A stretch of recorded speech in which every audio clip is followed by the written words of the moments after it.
Chapter 11. Nobody's going to live through this. On Thursday, May 27th, 1943, Louis rose at 5 a.m. Everyone else in the cottage was asleep. He tiptoed out and hiked up the hill behind the cottage to rouse himself, then walked back, pulled on his workout clothes, and started for the runway. On his way, he found a sergeant and asked him to pace him in a jeep. The sergeant agreed, and Louis jogged off with the jeep beside him. He turned a mile in 4 minutes and 12 seconds, a dazzling time given that he was running in sand. He was in the best shape of his life. He walked back to the cottage, cleaned himself up, and dressed, donning a pair of tropical weight khaki pants, a t-shirt, and a muslin top shirt that he bought in Honolulu. After breakfast and some time spent fixing up his new room, he wrote a letter to Peyton Jordan, tucked his letter into his shirt pocket, climbed into a borrowed car with Phil and Coopernill, and headed for Honolulu. At the base gate, they were flagged down by the despised lieutenant who had ordered them to fly Superman on 3 engines. The lieutenant was on urgent business. Clarence Copering's B-24, which had left for Canton the day before, had never landed. The lieutenant, who was under the impression that the plane was a B-25 instead of a much larger B-24, was looking for volunteers to hunt for it. Phil told him that they had no plane, right? That they had no plane. The lieutenant said that they could take Green Hornet. When Phil said that the plane wasn't airworthy, the lieutenant replied that it had passed inspection. Both Louis and Phil knew that the word volunteer was used. This was an order. Phil volunteered. The lieutenant woke pilot Jim Dassey up and talked him into volunteering as well. DC and the crew would take the B-24, Daisy May. Phil, Louis, and Coopernill turned back to round up their crew. Stopping at the cottage, Louis grabbed a pair of binoculars that he had bought at the Olympics. He flipped open his diary and jotted down a few words on what he was about to do. There was only one ship, the Green Hornet, a musher, he wrote. We were reluctant, but Phillips finally gave in for the rescue mission. Just before he left, Louis scribbled a note and left on his footlocker in which he kept his liquor-filled condiment jars. If we're not back in a week, it read, help yourself to the booze.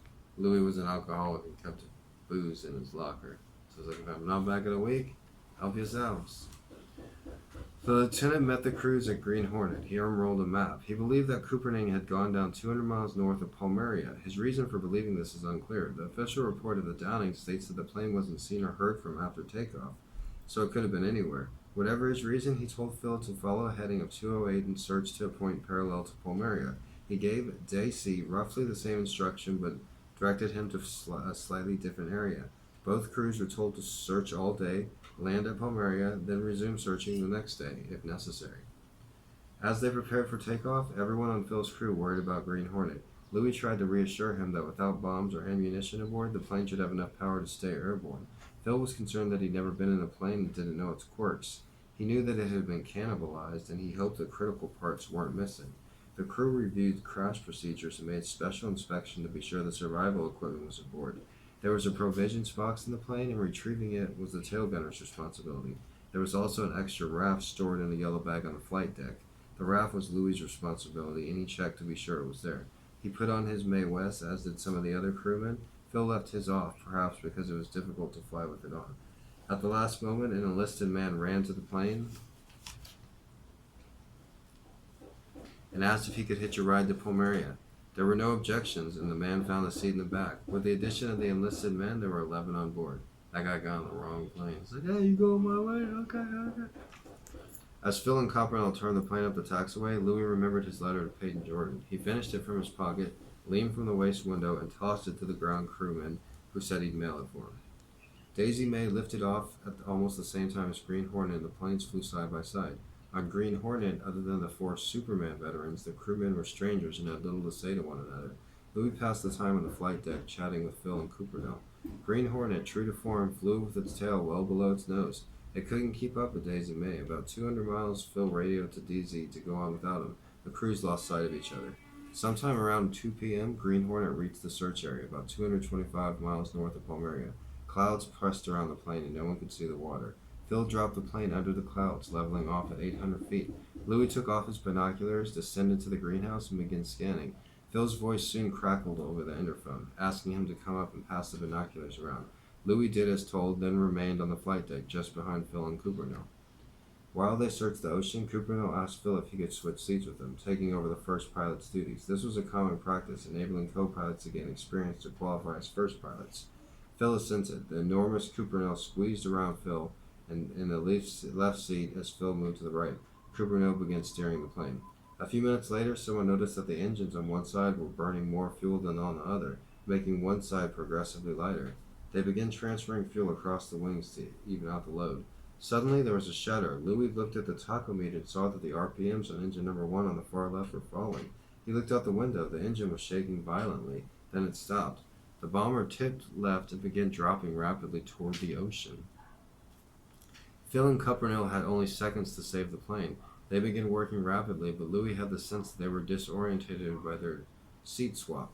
To minimize drag from the dead number 1 engine, they needed to feather it, to turn the dead propeller blades parallel to the wind to stop the propeller's rotation. Normally, this was Coopernell's job, but now he was in the pilot's seat. As he worked, Coopernell shouted to the new engineer to come to the cockpit to feather the engine. It is unknown if he or anyone else specified which engine needed feathering. It was a critical piece of information because a dead engine's propeller continues turning in the wind. It could just look like a running engine. On the control panel, there were 4 feathering buttons, one for each engine, covered by a plastic shield. Leaning between Coopermill and Phil, the engineer flipped the shield and banged down a button. The moment he did it, Green Hornet heaved and lurched left. The engine had hit the number 2 button and not the number 1 button. Both leftward engines were now dead, and number 1 still needed feathered.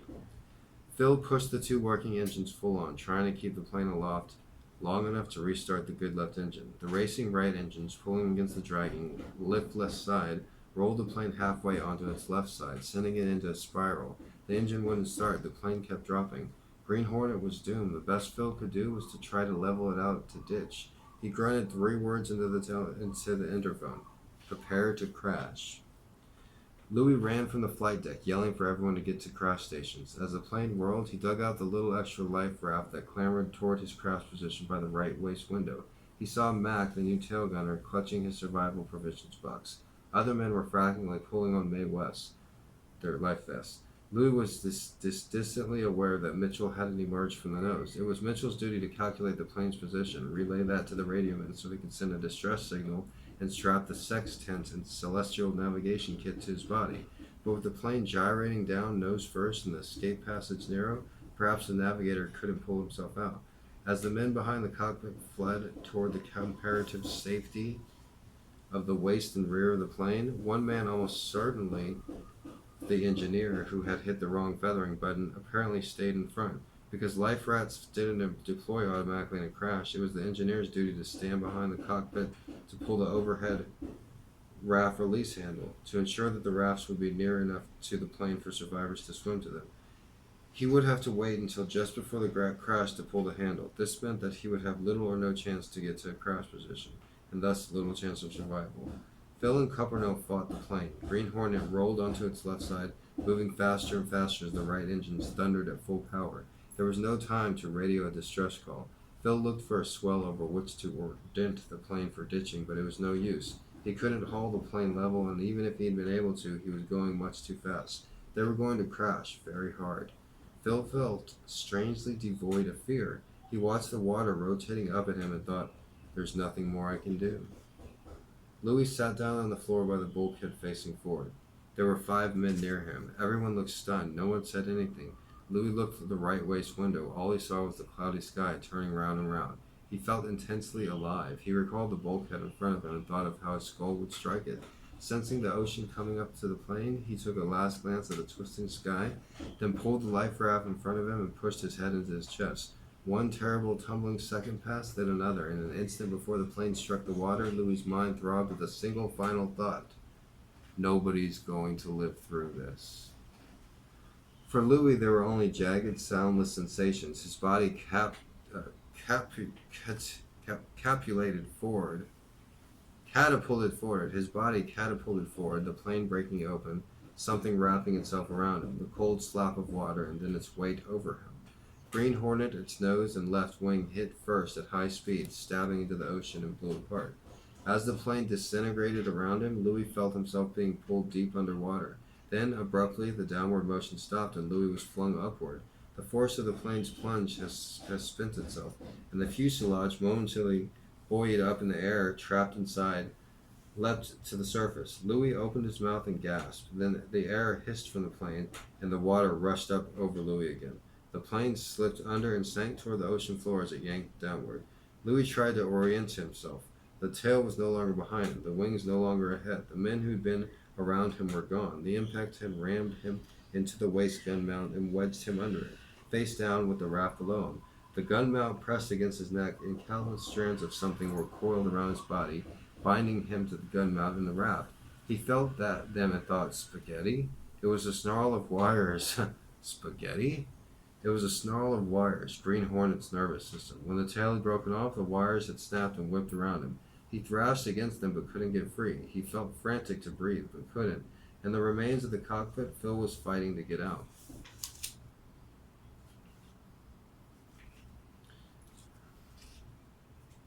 Phil was fighting to get out.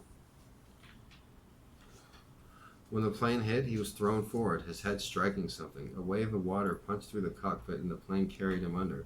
From the darkness, he knew that he was far below the surface, sinking deeper by the second. He apparently saw Cooperno push his big body out of the plane.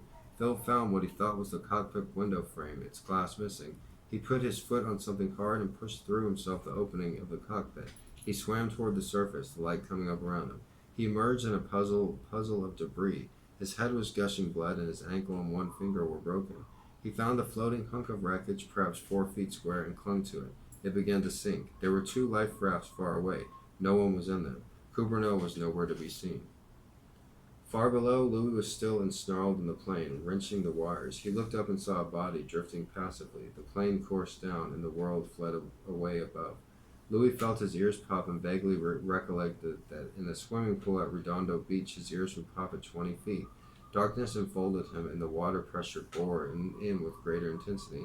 He struggled uselessly, he thought, hopeless. He felt a sudden, excruciating bolt of pain in his forehead. There was an oncoming stupor, a fading. As he tore the wires and clenched his throat against the need to breathe, he had the soft realization that this was the last of everything. He passed out. He awoke in total darkness. He thought, this is death.